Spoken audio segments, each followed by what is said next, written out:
One of the things I've observed in my career, observed of the great salespeople that I've been privileged to work with, that I've been privileged to see, is that what makes them great is the courage to ask provocative questions. They're willing and able to ask provocative questions, and they demand answers.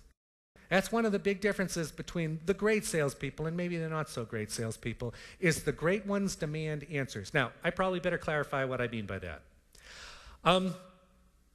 Some of you are old, even older than me, and that means that I can be confident in thinking that you remember Nikita Khrushchev. How many of you remember Nikita Khrushchev? Most of us, okay. For those of you who don't, for those of you who are really, really young, he was the premier of the Soviet Union back in the bad old days of the Cold War. And he came to the United States, I think it was 1959, Khrushchev came to the United States. He made a very famous speech at the United Nations, that "We will bury you" speech. And also, while he was at the United Nations on that trip, at one point during a meeting of the Security Council, he took off his shoe and he was slamming it on the table, and that's not what I mean about demanding answers. What I do mean, and what I mean by this is to address one of the most common failings of salespeople. What I do mean is go out there armed with good questions, with provocative questions, and then ask them, and then shut up. Then shut up and give people a chance to answer the questions. I think there's a tendency among salespeople to be afraid of, or maybe just uncomfortable with, the dead air, you know, the silence in any sales conversation.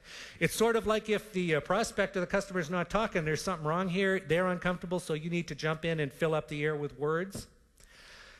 That level of discomfort can be very important to you. It's perfectly okay to make them a little bit uncomfortable, because sometimes that level of friction, sometimes that level of discomfort gives them the inclination to answer your provocative question.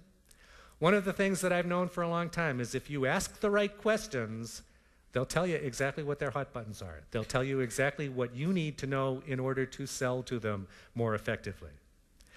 I go out on calls with salespeople all the time. They ask a question and then they start to answer it. That's the wrong way to do it, I hope you'll agree.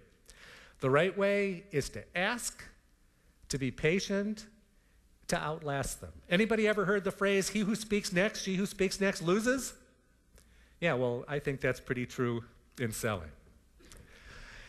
If you will come to one of my breakout sessions later on, I'll tell you some more of my philosophies on sales and prospecting and time management and stuff like that.